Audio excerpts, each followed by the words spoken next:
రాను నే రాను రాను బొంబాయికి రాను. రాము రాథోడ్ రాసిన సాహిత్యం ఇది.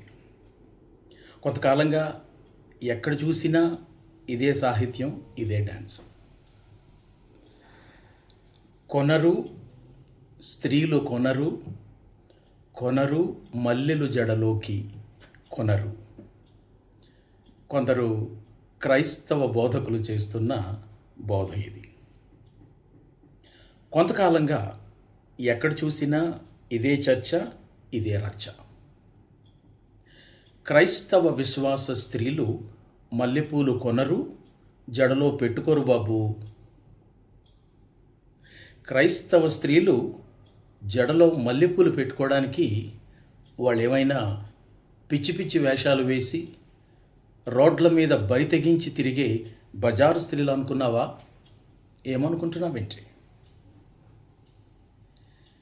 క్రైస్తవ స్త్రీలు పరిశుద్ధాత్మ సంబంధులు. వారు సత్ప్రవర్తన, సత్క్రియ కలిగిన వారు. వారు యేసు రక్తము చేత కడుగబడి రక్షించబడిన వారు. క్రైస్తవ స్త్రీలు ఏమైనా అడ్డదిడ్డంగా బ్రతికే, అడ్డదిడ్డంగా తిరిగే ఆ టైపు బజారు స్త్రీలు అనుకుంటున్నావా ఏంటి? క్రైస్తవ స్త్రీలు మల్లెపూలు పెట్టుకోరుగాక పెట్టుకోరు. ఇవ్వండి బిషప్ షాలేం రాజు గారు అన్నట్టుగా వినవస్తున్న మాటలు, వాటి భావార్థాలు. షాలేం రాజు గారు ఎవరో అన్న మాటల్ని పునశ్చరణ చేశారా, లేదా ఈ మాటలు వారి అంతరంగంలో నుండే వచ్చాయా? రెంటికి ఏం తేడా లేదు. ఎందుకంటే షాలేం రాజు గారు ఈ మాటలు నావి కావు, నేను ఆ మాటలకు కట్టుబడి లేను అని అనలేదు. బహుశా కొంతమంది బోధకుల అవగాహనలో మల్లెపూలకు పరిశుద్ధాత్మకు సరిపడదు అనుకుంటారేమో. మల్లెపూలకు క్రైస్తవ స్త్రీలకు పొత్తు లేదు అనుకుంటారేమో. సత్ప్రవర్తన, సత్క్రియ ఇవి క్రైస్తవేతర స్త్రీలకు ఉండవు, క్రైస్తవ స్త్రీలకే ఉంటాయి. అందుకే క్రైస్తవేతర స్త్రీలే మల్లెపూలు పెట్టుకుంటారు, క్రైస్తవ స్త్రీలు మల్లెపూలు పెట్టుకోరు అని అనుకుంటారేమో. ఇలా బోధించే బోధకుల వాక్య వేదాంతం గాడి తప్పింది. వారు వాక్యానికి వారి సొంత పైత్యం కలుపుతున్నారు అని మనకు అర్థమైపోతుంది. ఇది ఇలా ఉంటే బిషప్ షాలేం రాజు గారి ఈ మాటల్లో ఒక ఒత్తైనా, ఒక సున్నైనా, ఒక పొల్లైనా లోపం లేదు. ఆయన అన్న మాటల్లో ఏం తప్పు లేదు. ఆ మాటలకు ఆయన నేను కట్టుబడున్నాం అంటూ బిషప్ సిహెచ్ జాషువా గారు సుమన్ టీవీ వాళ్ళ ముందు గట్టిగా సమర్థిస్తూ ఒత్తాసు పలికారు. బిషప్ షాలేం రాజు గారు వారి సంఘములోని స్త్రీలను ఉద్దేశించి అలా అనడానికి వారికి ఉన్న ప్రాంతీయ నేపథ్యం ఇది అంటూ వారేదో సర్ది చెప్పడానికి ప్రయత్నం చేశారనుకోండి బిషప్ జాషువా గారు. ఆనంద్ పాల్ గారు అనే మరో సోదరులు ఆయన ఏమంటారంటే, బిషప్ షాలేం రాజు గారు ఎక్కడో జరిగిన, ఎవరో అన్న ఒక ఉదంతాన్ని ఉదహరించి మాత్రమే వారు మాట్లాడారు, కానీ అది వారికి వారుగా మాట్లాడిన మాట అయితే కాదు. వారి సంఘాల్లో చాలామంది స్త్రీలు పువ్వులు పెట్టుకునే దైవ మందిరాలకు వస్తుంటారు. ఆయన కేవలం ఒక ప్రత్యేక స్త్రీల వర్గాన్నే ఆ సమయంలో దృష్టిలో పెట్టుకుని మాట్లాడారు, కానీ మొత్తం స్త్రీ సమాజాన్ని ఉద్దేశించి మాట్లాడలేదు. ఆయన ఒక గౌరవ దైవజనుడు. త్వరపడి ఆయన మాటల్ని వక్రీకరించి అందరికీ ఆపాదించేసుకున్నారు అంటూ విషయాన్ని కాస్త సర్దిపుచ్చడానికి ప్రయత్నించారు ఆనంద్ పాల్ గారు. బాగుంది. అయితే ఈలోగా జరగాల్సిన నష్టం జరిగిపోయింది. ఇక అదే అదనుగా భావించి కొంతకాలంగా క్రైస్తవ బోధకులు ఎవరు డిబేట్లకు వెళ్లకుండా బాయ్కాట్ చేసిన మన సోదరులు లలిత్, కరుణాకర్ తదితర హిందూ సనాతన సంరక్షకులు పేట్రేగిపోయి ఎప్పటిలాగే వారి నైజానికి తగ్గట్టుగానే నోటికొచ్చినట్లు దురుసు ప్రేలాపనలు ప్రేలి వారి వారి స్పాన్సర్లను సంతోషపెట్టే పనిలో వారు బిజీ అయిపోయారు. ఇక ప్రియా చౌదరి అనే ఒక గౌరవ మహిళ అయితే ఏకంగా డీజీపీ గారికే ఫిర్యాదు చేసేశారు. బండి సంజయ్ లాంటి స్త్రీ జనోద్ధారక బీజేపీ రాజకీయ నాయకులు ఆవేశంతో ఊగిపోయారు. ఇక ఆయా మతాల మహిళా సంఘాల నాయకురాళ్ళు కొందరు భావావేశంతో రగిలిపోయారు. వారు కత్తులు నూరేశారు.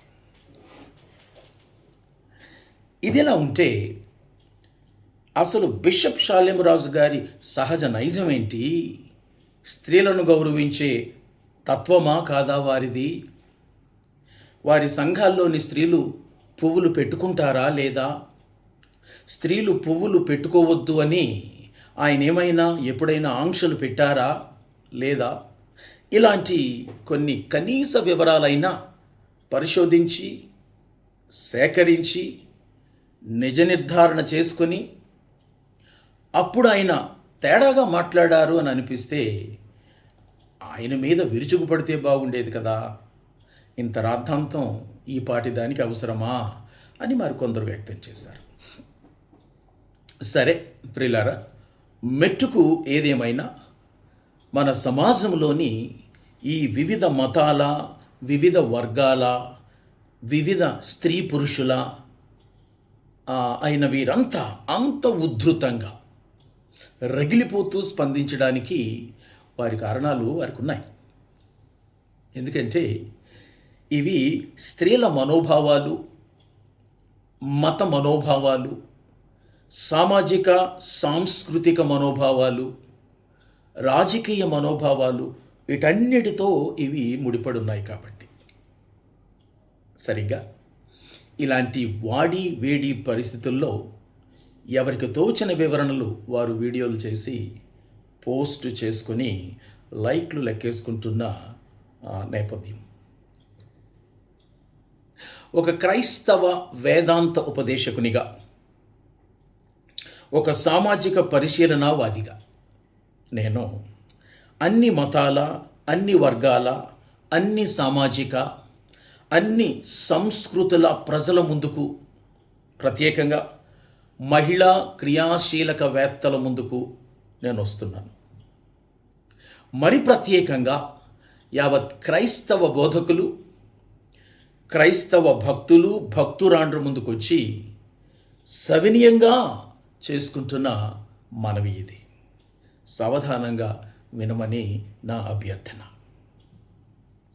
మొదటిగా, మనోభావాలు నొప్పించిన వారందరికీ నా బేషరతు క్షమాపణలు నేను కోరుకుంటున్నాను.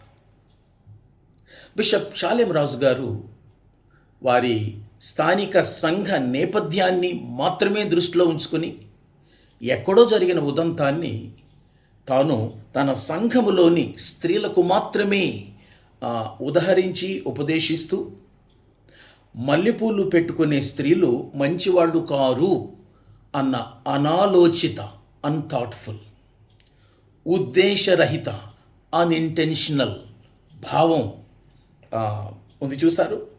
ఇది క్రైస్తవ స్త్రీలతో సహా అన్ని వర్గాల స్త్రీలను, మతవాదులను, రాజకీయవాదులను నొప్పించిన మాట వాస్తవమే. అందుకని ఒక క్రైస్తవ వేదాంతోపదేశకునిగా, ఒక సామాజికవాదిగా నాతో ఏకీభవించే క్రైస్తవులందరినీ కలుపుకొని ఎవరి మనస్సులైతే నొప్పి పడ్డాయో వారందరికీ బేషరతుగా క్షమాపణలు చెప్తున్నాను.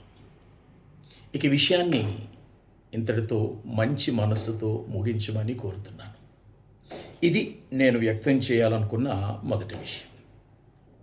ఇక రెండవదిగా, బిషప్ షాలేం రాజు గారికి నా హృదయపూర్వక ప్రశంస. ఏంటి, ఎందుకు అని అంటున్నారా? కారణం ఉంది. బిషప్ షాలేం రాజు గారు, ఈ మల్లెపూలు విషయాలు ప్రక్కన పెడితే, బిషప్ షాలేం రాజు గారు అనేక సంవత్సరాల నుండి చాలా భారభరితమైన దైవ సేవ చేస్తూ అట్టడుగు నుండి అనేక క్రైస్తవ సంఘాలను స్థాపించడంలో, ఆ సంఘాలను వాక్యంలో పెంచడంలో, డజన్ల సంఘ కాపురులకు ఒక చక్కటి ఆధ్యాత్మిక దిశానిర్దేశం చేయడంలో క్రీస్తు ప్రభుని చేతిలో వాడబడుతున్న ఒక బలమైన సమకాలీన సాధనం అని సాక్ష్యం ఇవ్వడంలో నాకేమాత్రం సందేహం లేదు. ఎవరికి ఉండాల్సిన అవసరం కూడా లేదు. నేను వారిని బట్టి మన త్రియేక దేవునికి స్తుతి కృతజ్ఞతలు తెలియజేస్తున్నాను. వారు లోపల ఒకటి ఆలోచించి ఉపదేశం చేస్తే అది బయటకు మరోలా ధ్వనించి, ఆ కారణాన వారిపై ప్రతిదూషణలు చేసిన వారిని బట్టి, అరెస్టుల వరకు వెళ్ళిపోయిన వారిని బట్టి వారికి ఖచ్చితంగా మనస్తాపం కలిగి ఉంటుంది షాలేం రాజు గారికి. ఇవి నమ్మకమైన పరిచర్యలో ఉన్న వాళ్ళందరికీ ఏదో ఒక సందర్భంలో స్వానుభవమే. ఎవ్వరము దీనికి అతీతులము కాము. ఏదేమైనా సమకాలీన సార్వత్రిక సంఘ విస్తరణ, సంఘ చారిత్రక ఇండిజినస్ పరిచర్యల్లో తండ్రి సన్నిధి అనే వారి శాఖకు ఆంధ్రప్రదేశ్కు సంబంధించి ఒక స్థానం ఉంది అని నేను నమ్ముతూ, దాన్ని బట్టి బిషప్ షాలేం రాజు గారికి నా సహృదయ ప్రశంస వ్యక్తం చేస్తున్నాను. ఇక మూడవది, నేను ముఖ్యంగా చెప్పాలనుకుంటున్నది, మల్లెలతో సహా అన్ని రకాల పువ్వులపై క్రైస్తవ వేదాంత దృక్పథం. అది నేను మాట్లాడబోతున్నాను. Theology of flowers, florology, including jasmines.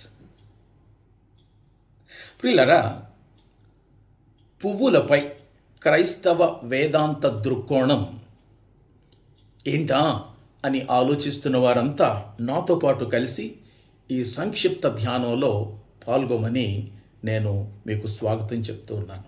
ఫ్లోరాలజీ, study of flowers from the biblical perspective. జాగ్రత్తగా వినాలి. మొదటిది ఫ్లోరాలజీలో మొదటి పాఠం ఏంటంటే, మల్లె పువ్వులతో సహా అన్ని పువ్వులు దేవుని సృష్టే. All flowers including jasmines are God's creation. దీన్ని మనం కాదనగలమా? అనలేము. కాదు అనంటే గనక మనం వాక్యాన్ని నమ్మేవాళ్ళము కాము, క్రైస్తవులము కాము. మరైతే దేవుడు చేసిన 6 రోజుల సృష్టిలో పువ్వుల్ని ఏ రోజు చేశాడు? ఆదికాండం 1వ అధ్యాయము 11 నుండి 13 వచనాల ప్రకారం 3వ రోజున చేశాడు. అక్కడ పువ్వులు అని రాసుందా? లేదు, పువ్వులు అని రాసులేదు. మరేమని రాసుంది? కింగ్ జేమ్స్ వెర్షన్ కనుక చూస్తే గ్రాస్, ఇంగ్లీష్లో గ్రాస్ అని రాసుంది. దాన్ని తెలుగులో గడ్డి అని తర్జుమా చేశారు, అంటే పచ్చగడ్డి అన్నమాట. ఇంగ్లీష్ స్టాండర్డ్ వెర్షన్ ఈఎస్విలో వెజిటేషన్ అని ఉంది. దాని అర్థం ఏంటంటే పైరు పచ్చ, చెట్టు చేమ, వృక్షకోటి, పత్రహరితం ఉన్న ప్రతి పచ్చటి చెట్టు, గడ్డి, పాదులు, పొదలు, చెట్లు, ఇలాంటివన్నమాట వెజిటేషన్. హెబ్రీ భాషలో ఏ పదం వాడారా అక్కడ నేను చూశాను. యాహిడ్జిమ్ అన్న మాట రాశారు. దానికి హీబ్రూ లెక్సికన్లో 2 అర్థాలు ఇచ్చారు. Vegetation, flora. వెజిటేషన్ అంటే పచ్చటివైనవి, ఫ్లోరా అంటే పువ్వులు. ఈ పూల చెట్లు, ఈ పాదులు అన్నీ పచ్చటి వర్గానికి చెందినవే కదా. ఇంకేమని రాస్తుంది? ఆదికాండం 1 అధ్యాయం 11 నుంచి 13 వచనాల్లో విత్తనములిచ్చు చెట్లు అని రాస్తుంది.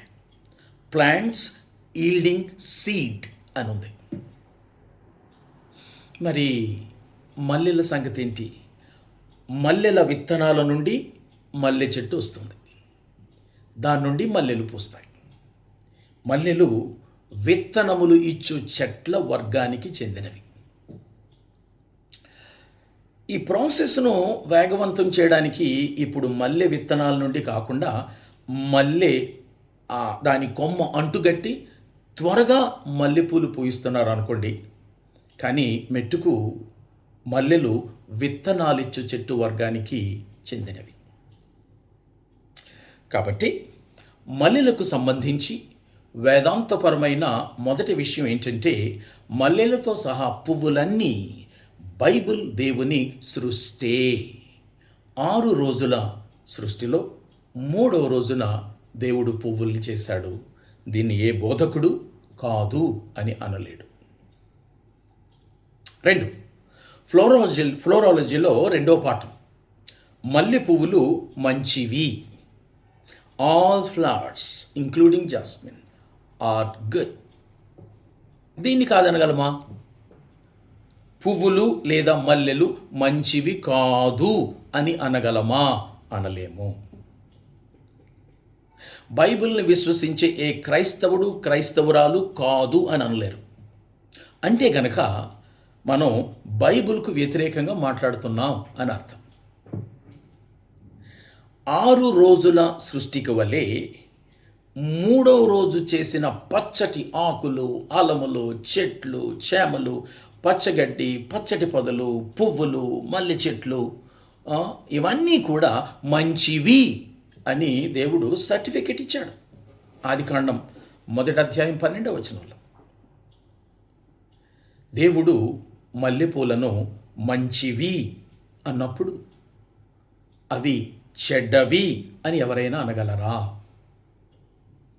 అనలేరు, అనకూడదు కూడా. కాబట్టి మల్లెలకు సంబంధించి వేదాంతపరమైన 2వ విషయం ఏంటంటే, మల్లెలతో సహా పువ్వులన్నీ మంచివి. ఏ బోధకుడు మల్లెపూలు మంచివి కావు అని అనలేడు.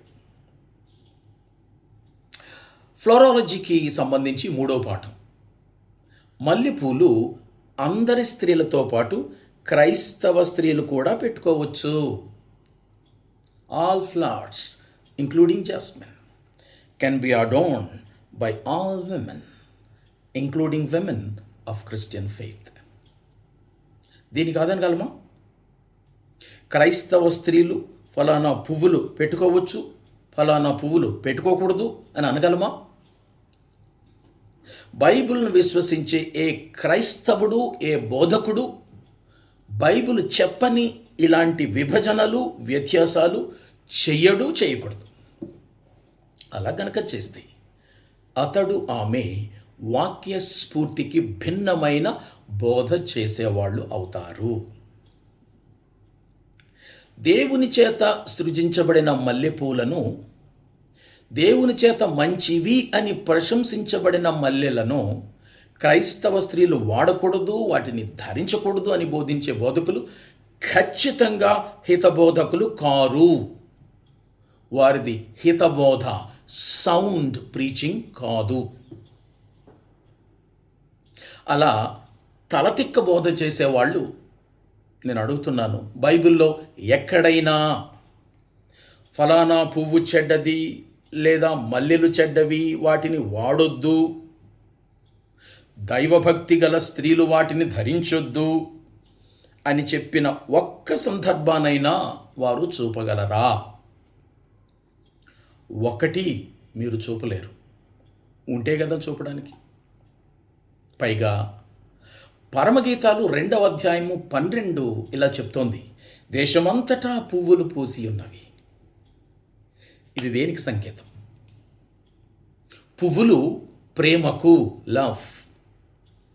పువ్వులు పునర్నవీకరణకు, రెన్యూవల్. పువ్వులు సంతోషానికి, హ్యాపీనెస్ సంకేతం. ఇక ఇందులో ఏ బోధకుడైనా అభ్యంతరపడడానికి ఏమీ లేదు. ఏముంది? ఏం లేదు.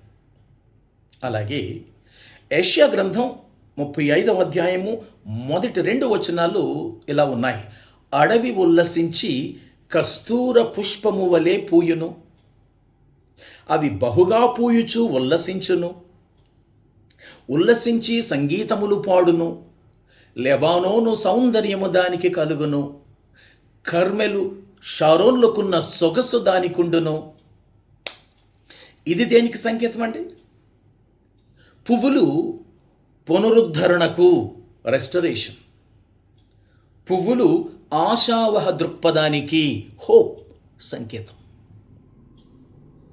ఇందులో ఏ బోధకుడైనా అభ్యంతరపడడానికి ఏముంది అని అడుగుతున్నాను నేను. మరొక సందర్భాన్ని చూద్దాం. 2 కొరింథీ 2వ అధ్యాయము 15వ వచనం. మేము దేవునికి క్రీస్తు సువాసనయై ఉన్నాము. Aroma of Christ. English standard వెర్షన్లో ఉన్న మాట అరోమా ఆఫ్ క్రైస్ట్. ఈ పోలిక ఏంటండి? అరోమా అంటే సువాసన, ఫ్రాగ్రెన్స్ అంటే పరిమళం. ఈ పదాలు ఇక్కడ రాయడం వెనుకున్న పోలికేంటి అసలు?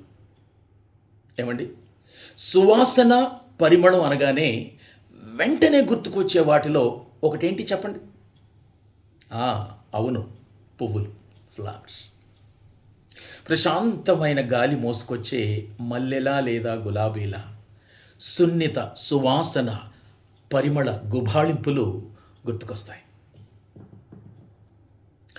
మల్లెలకు వాటి పరిమళ గుబాళింపులు ఎలాగో మనం క్రీస్తుకు అలాంటి సువాసన గుబాళింపులుగా ఉండాలి అని అర్థం.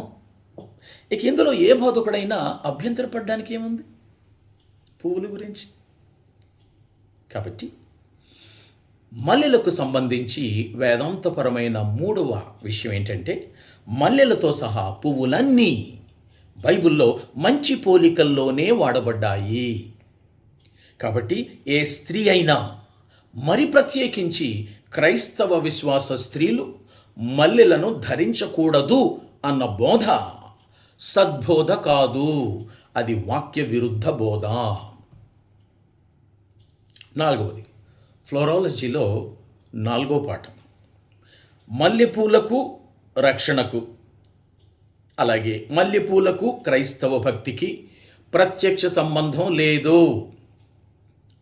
All flowers including jasmines have no reference or inference to one's salvation or devotion. Yes, దీన్ని కాదనగలమా?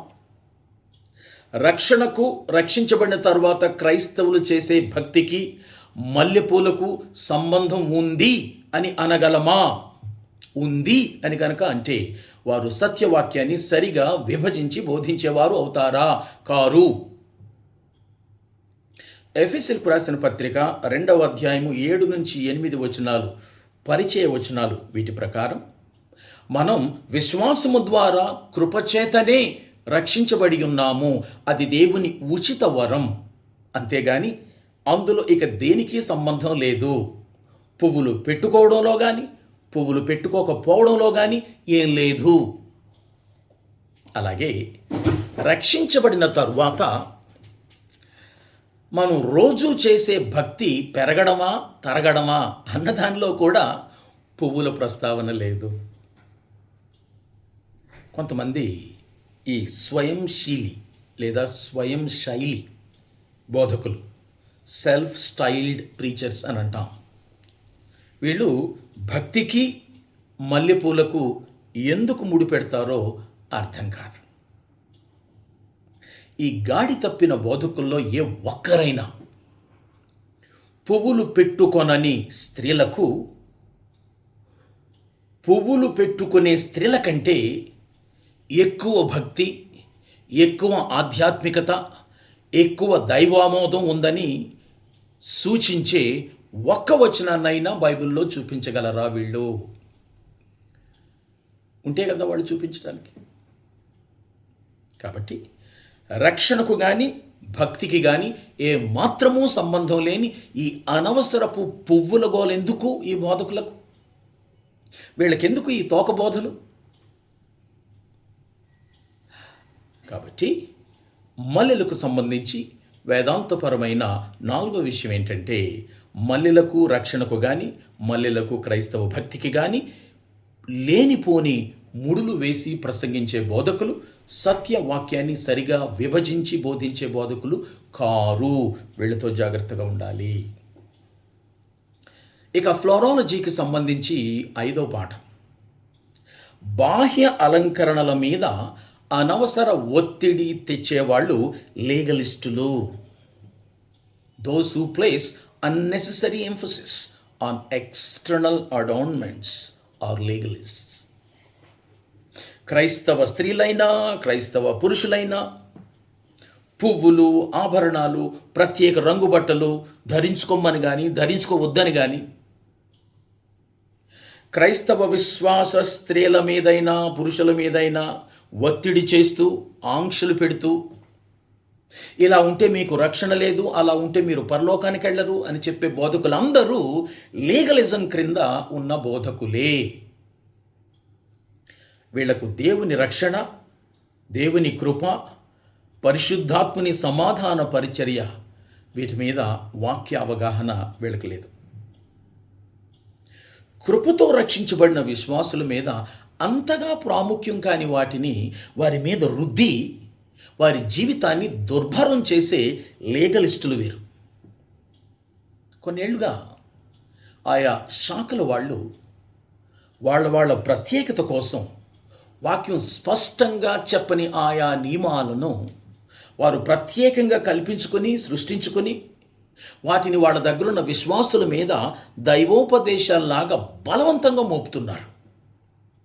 వీళ్ళు చెప్తున్న బాహ్య ఆచారాలకు బైబిల్ ఆమోదం మనకెక్కడా కనపడదు.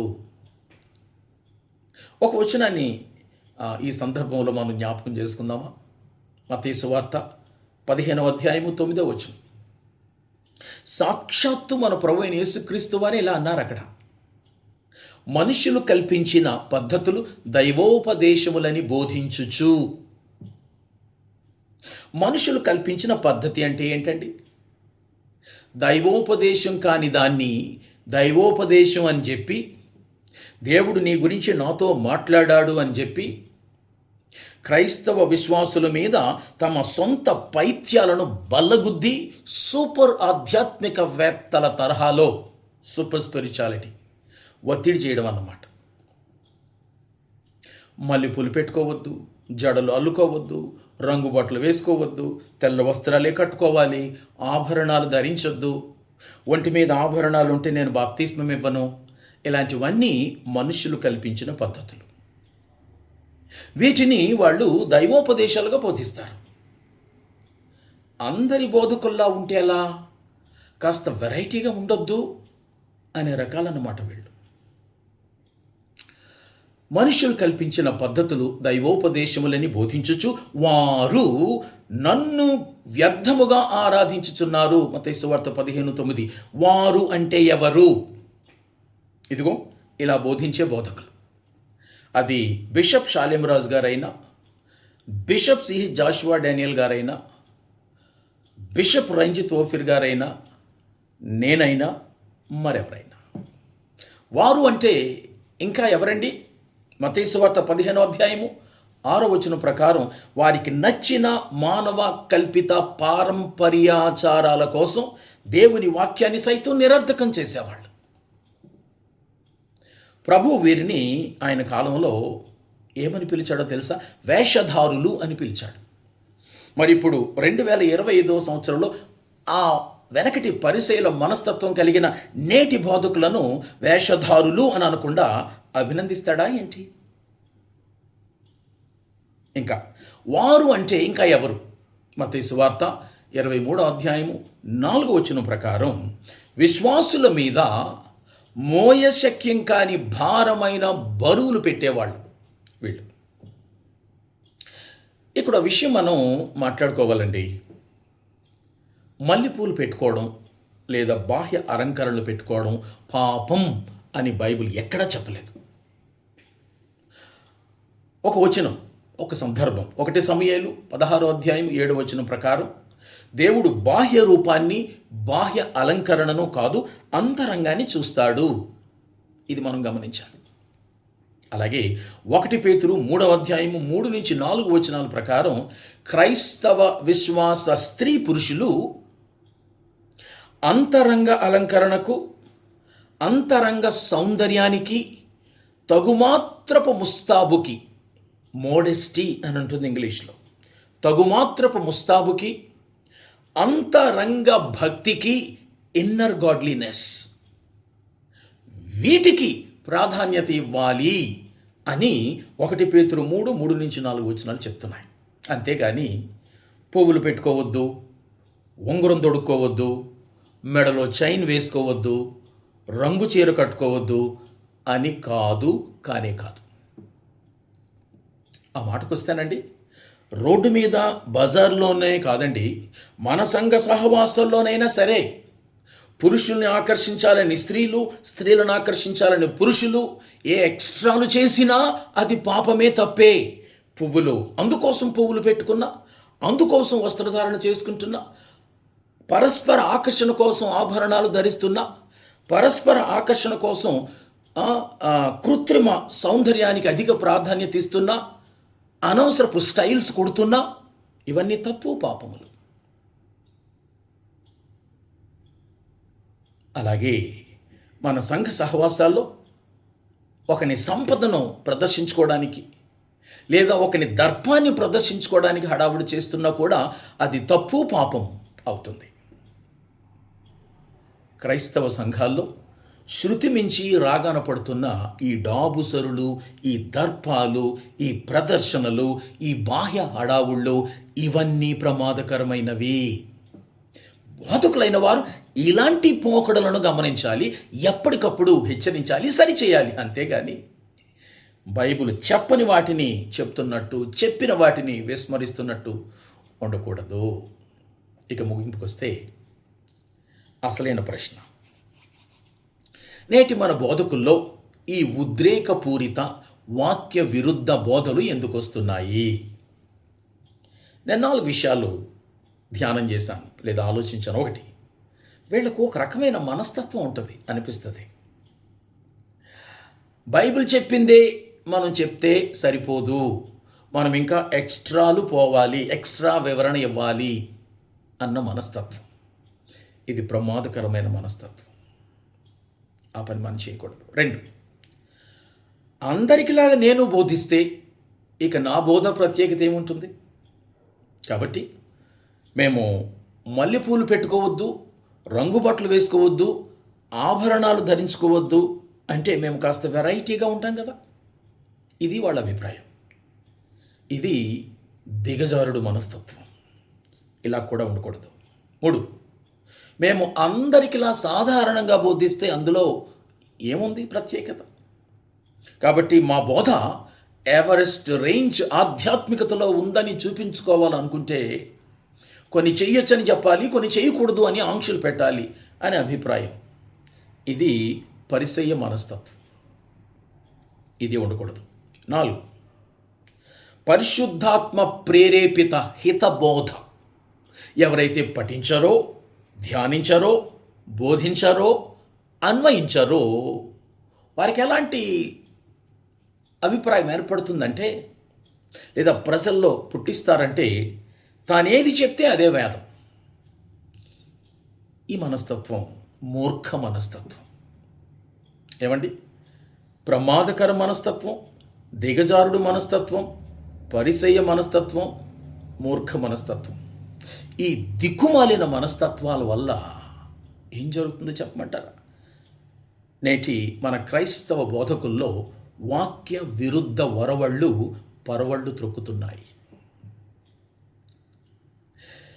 కాబట్టి ఈ గాడి తప్పిన బోధకులకు, వారి బోధలకు మనం అడ్డుకట్ట వేయకపోతే లోపరహిత, దోషరహిత, జనహిత దైవ లేఖనాలను ఎవరి పైత్యానికి తగ్గట్టు వాళ్ళు బోధించి హితబోధన మరుగు చేసే ప్రమాదం ఉంది. సంఘాలు నేడు ఈ ప్రమాదంలోనే ఉన్నాయి. షాలేం రాజు గారు అలాంటి చిక్కులు పెట్టు ఒక బోధలో వారు చిక్కుకుపోయి ఉన్నారు. వారు బయటకు వచ్చి ఉంటే మంచిది. వారే కాదు, ఎవరమైనా సరే జాగ్రత్తగా ఉండాలి. ఏమంటారు దైవాశీస్సులు?